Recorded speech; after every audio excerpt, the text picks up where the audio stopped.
Hi అండి, నమస్తే అందరికీ. Welcome back to our channel. ఈరోజు మేము సండే ఈవినింగ్ వ్లాగ్ అయితే షూట్ చేసుకున్నాం. ఇంకా సండే అంటే ఆల్మోస్ట్ అందరూ కొంచెం లేజీగానే ఉంటారు. మా ఇంట్లో కూడా అంతే. మా పిల్లలు అయితే సండే ఎప్పుడు వస్తుందో అని వెయిట్ చేస్తూ ఉంటారు.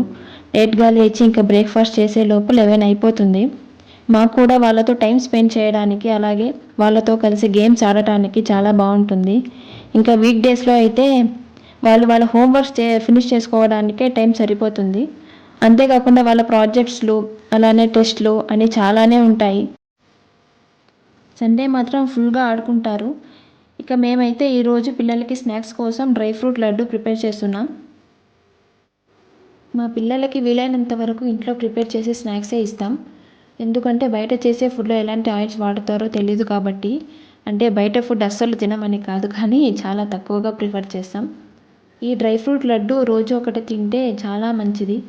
లైక్ హెయిర్ గ్రోత్ కానీ, బ్లడ్ ఇంప్రూవ్ కోసం కానీ, అలాగే డయట్ చేసే వాళ్ళు ఒక లడ్డు తిన్నా సరే టమ్మీ ఫుల్గా అనిపిస్తుంది. మేము డెఫినెట్గా మా పిల్లలకి రోజు ఒక లడ్డు ఇస్తాం.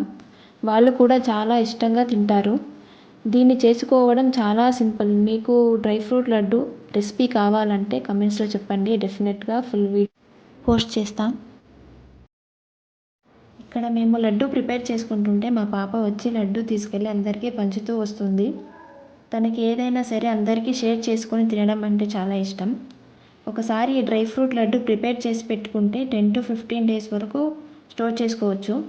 మా ఇంట్లో ముందు ప్రిపేర్ చేసుకున్న లడ్డు అయిపోతే సరే ఈరోజు చేసి పెట్టేసుకుందామని ప్రిపేర్ చేసుకుంటున్నాం. సండే అంటే ఎక్కువగా వర్క్ ఉండదు అనుకుంటాం, కానీ హౌస్ వైఫ్స్కి అన్ని రోజులు ఒకలానే ఉంటుంది.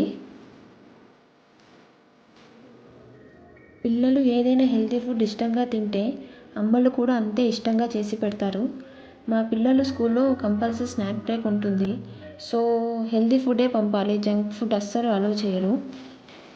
ఫైనల్గా లడ్డు ప్రిపేర్ చేసుకోవడం అయితే కంప్లీట్ అయింది.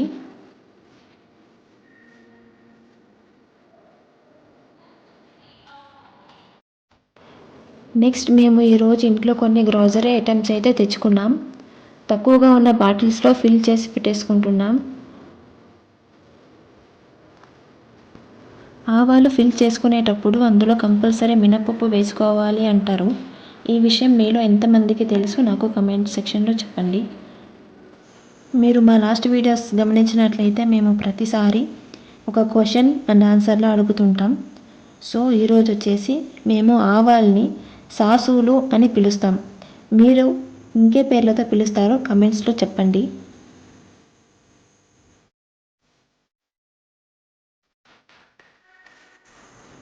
నెక్స్ట్ మేము తెచ్చుకున్న గ్రాసరీ ఐటమ్స్ని నీట్గా ఆర్గనైజ్ చేసుకుంటున్నాం.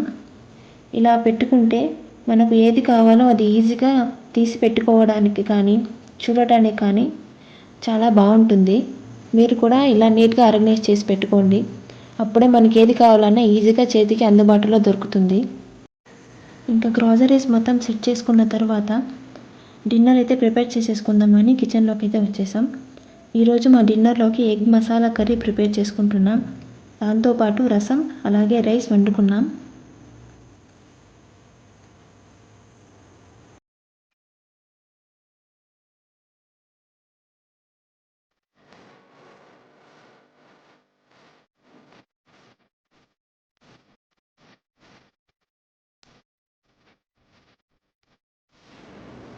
మా డిన్నర్ కంప్లీట్ అయిన తరువాత మేము కంపల్సరీ నైట్ పడుకునే ముందే ఒకరు యూటెన్సిల్స్ వాష్ చేసుకుంటాం. ఇంకొకరు స్టవ్ అలానే కౌంటర్ టాప్ క్లీన్ చేసి పెట్టేసుకుంటాం. అప్పుడే మార్నింగ్ లేచి బ్రేక్ఫాస్ట్ ప్రిపేర్ చేసుకోవడానికి మాకు ఈజీగా ఉంటుంది. అలాగే కిచెన్ కూడా క్లీన్గా కనిపిస్తుంది. ఇక్కడితో ఈ వ్లాగ్ ఎండ్ చేసేస్తున్నాం. మీకు మా వీడియో నచ్చినట్లయితే తప్పకుండా లైక్ చేయండి, షేర్ చేయండి, అలాగే మర్చిపోకుండా సబ్స్క్రైబ్ చేసుకోండి. నెక్స్ట్ వ్లాగ్లో కలుద్దాం. బాయ్.